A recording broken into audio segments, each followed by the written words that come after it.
O post sensal basicamente é aquele onde o dono do negócio ou a pessoa de marketing, ela terceiriza o cérebro dela e tenta encaixar um novo post dentro de um template do Canva, dentro de um banco de imagens onde tem imagens muito óbvias, tipo estratégia ser uma peça de xadrez, negócio ser um aperto de mão. É aquele post com palavra que fala um monte de coisa, mas não fala nada, principalmente agora com a IA, que você pede e ela gera qualquer tipo de texto que você precisa. Então é um planejamento estratégico sobre táticas que melhoram a performance da sua operação e a hora que você lê um monte de amontoado de palavras lá e aquilo não tem nenhum tipo de impacto ou sentido para quem está lendo.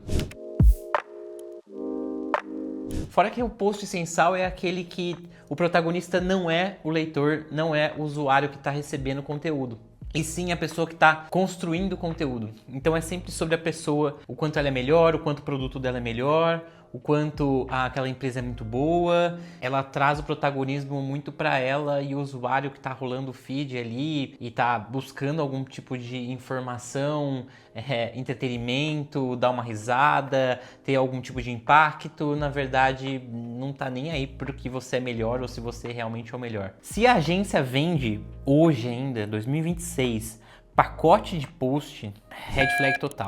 Bandeira vermelha.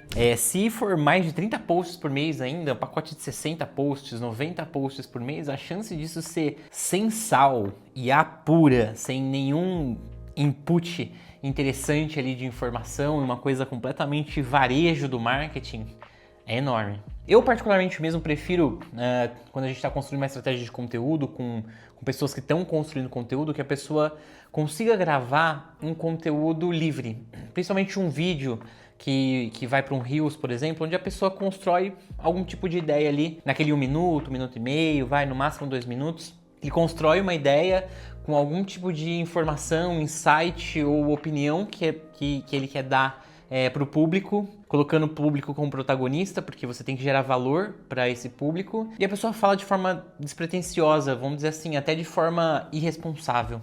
Vamos colocar assim, sem aquele roteiro preso, sem ficar pensando muito em estrutura, em gancho, em gatilho, em nada disso. É bem cara, eu preciso passar essa ideia aqui, é algo que eu uso no meu dia a dia, é algo que normalmente impacta as pessoas. Eu abri a câmera e passei isso. Numa qualidade assim de tecnologia básico, um iPhone ali ou um outro celular que já grava numa qualidade interessante, não precisa ser o 4K, o HD já é uma forma interessante, uma captação assim de áudio que já faça uma qualidade mínima, tem 1000 tipos de câmera, 1000 tipos de dispositivos de som, mas assim, o mínimo ele não é muito caro e ele não é muito difícil de entender para você poder comprar, é até muito popular na verdade. Então assim, com um pacote básico de setup técnico e uma ideia e uma coisa que você entende que é bom para o seu público-alvo, você já constrói um conteúdo que não é sensal. E sempre lembrando que a gente já está cansado de saber que a gente vive a economia da atenção, né? Então, se a gente for para o Instagram, para alguma rede social assim que você mais usa, LinkedIn, TikTok, o tempo de tela que a pessoa passa num conteúdo que a empresa postou, que alguém postou, é muito baixo. É de 2,5 segundos. A gente já está cansado de saber que na era da atenção, quando você está na rede social, quando o usuário está na rede social, seja o TikTok, o Instagram, o LinkedIn, ela passa por um conteúdo que você criou, que a empresa criou, e é 1,5 segundos que ela tá olhando aquilo e tentando absorver a informação de forma inconsciente. 1,5 segundos é muito rápido.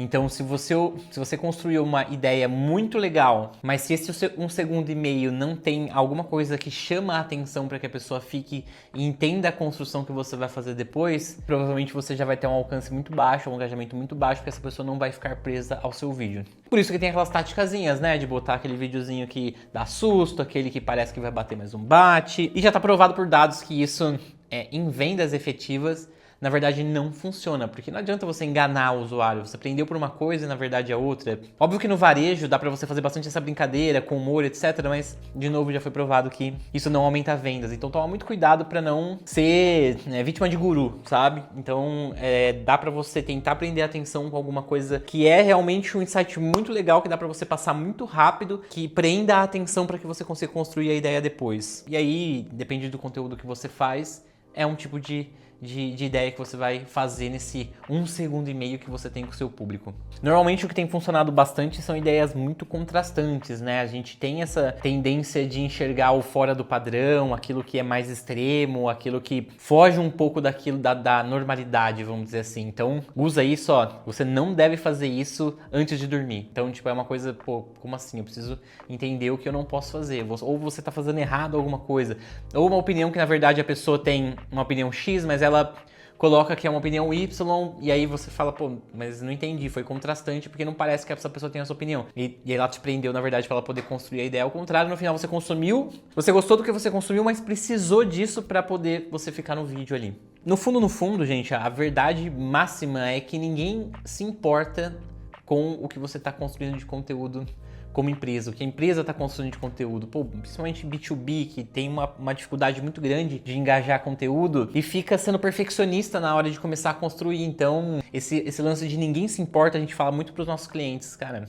Vai ter 5 views, vai ter 10 views, pouquíssimas pessoas vão ver, e quem for ver vai ser pessoas ali, às vezes da própria empresa que vai começar, mas isso você vai usando para poder ganhar mais facilidade com a câmera, ganhar mais articulação, ganhar mais possibilidades de incrementos ali, um incremento de tecnologia melhor, um áudio melhor, uma câmera melhor, um jeito de falar melhor, um personagem melhor que você consegue encarnar, tudo isso vai melhorando, e no momento que você vai ganhando um pouco mais de alcance, isso vai melhorando para que você consiga cada vez mais ganhar alcance. Por isso que a construção de uma pessoa que constrói conteúdo muito bem, ela leva muito tempo. Fala, pô, mas o Casimiro, do nada, o cara explodiu, não era ninguém. Cara, não. E toda uma carreira de jornalismo, construindo conteúdo, fazendo aquilo que deveria ser feito no anonimato. E de repente a pessoa surge, não, ela não surge do nada, né? Ela já construiu isso durante muito tempo. Então você entrevista hoje influenciadores que são muito famosos, milhões de seguidores aí, você vê uma jornada no anonimato dessas pessoas, construindo conteúdo pro vazio, ligando a câmera e nem sabendo se aquilo vai ter o mínimo de views possível para você ter energia para poder construir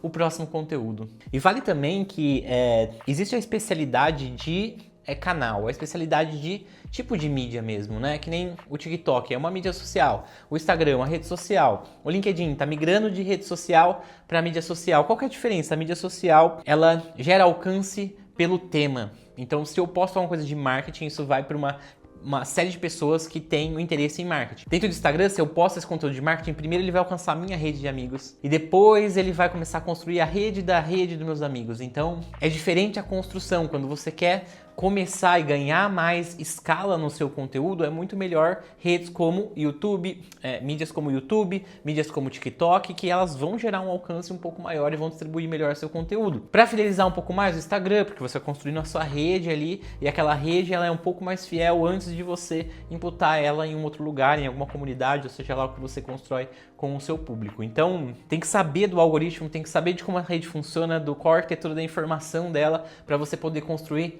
na rede certa, na mídia certa e de fato conseguir coletar o objetivo que você quer com a construção do conteúdo.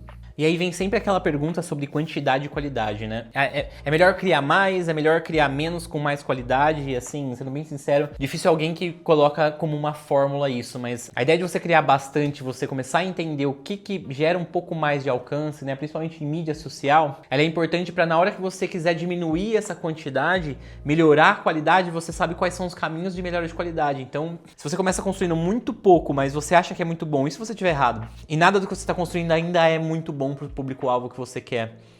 Você vai demorar muito mais para poder entender qual é o conteúdo que realmente vai engajar para você poder construir mais desse conteúdo. Então, a ideia é de começar com bastante e melhorando essa qualidade, entendendo o que funciona para depois performar para menos conteúdos com mais qualidade, porque a qualidade não foi você que ditou, foi o próprio engajamento e o próprio público que deu essa resposta, aí é uma coisa que normalmente faz mais sentido, tá? De novo, não existe regra, tem gente que tem uma capacidade enorme de acertar rápido, de saber exatamente como se comunicar e já começa num degrau ali diferente, mas não é a maioria. Na Traction aqui a gente resolveu lidar com conteúdo com o nosso cliente que primeiro é construção de narrativa. Então a gente entende que hoje o diferencial da marca, da comunicação, da história que a empresa quer contar faz muita diferença lá nos anúncios de performance para diminuir custo de lead, faz diferença na qualidade do lead, faz diferença no entendimento do funcionamento da marca e conexão com o público. Então a gente se prende bastante nessa construção de narrativa até o planejamento de conteúdo e também numa parte que é entender quais são aqueles conteúdos que mais estão performando, principalmente em mídia de performance. Então a gente vai fazendo testes, vão criando coisas novas, insights novos, baseados na narrativa, porque tem várias formas de você estar dentro da narrativa, com vários tipos de frases, vários tipos de intenção de mostrar aquela história. Então a gente vai testando tudo isso para ver qual se conecta mais com o público e gerando mais performance com isso. Então a gente não se liga muito aqui em como ficar construindo o conteúdo social media ali diário. E nem tô falando de dia da água, né? Essas posts aí que deveriam ser extintos da rede social de uma vez por todas. A gente entendeu que é muito difícil produzir isso para uma empresa, muito doloroso, muito desvalorizado, sendo bem sincero, e a gente sempre defende que tem que ter um social media interno dentro do cliente para poder facilitar o nosso trabalho, que é estratégico e teste de performance, que é onde a gente realmente se descobriu muito bom. De novo, uma agência aí pode fazer qualquer coisa, oferecer qualquer coisa em cima de comunicação e conteúdo. A gente escolheu que vai resolver o problema do nosso cliente dessa forma. E para terminar, eu reforço aqui que post sem sal não é aquele que não gera resultado. Eu quis mostrar aqui para você como não construir conteúdo, mas às vezes você constrói o conteúdo que para você tem sal, que você acha que você aposta que é um conteúdo bom, que você fez de tudo para que aquele conteúdo fosse bom e ele não performou. E às vezes ele é até bom, mas você não tem o alcance ainda o suficiente para que ele realmente chegue nas pessoas corretas e ele reflita em resultado aquilo que você precisa. Então assim, é mais características para você não errar do que características para você acertar em cheio e ficar rico com a internet, com o seu conteúdo e fechar muitos clientes, porque essa fórmula, esse resultado é a minoria e a gente vem trabalhando com os nossos clientes, vem trabalhando na Traction para sempre ser essa minoria, para tirar erros que fazem a gente ficar na maioria e se introduzir mais nessa minoria que dá certo. Pensa sempre que o conteúdo tem que gerar um sentimento no seu usuário, no seu público-alvo, no leitor, no consumidor desse conteúdo. Um sentimento. Porque daí você tira o sensal e coloca carne e osso. Gerar um sentimento não é fácil. Fazer um post é muito fácil. Com Claude, com GPT, é ridiculamente fácil. Dá pra fazer em 5 segundos. Gerar um sentimento, seja ele de revolta, seja ele de felicidade, seja qual for o sentimento no usuário, é muito mais difícil. Se você está gostando desses vídeos, na semana que vem eu vou postar aqui sobre o erro 006, que é a estratégia desintegrada, onde cada canal fala alguma coisa e fica uma bagunça. Muito obrigado e até a próxima.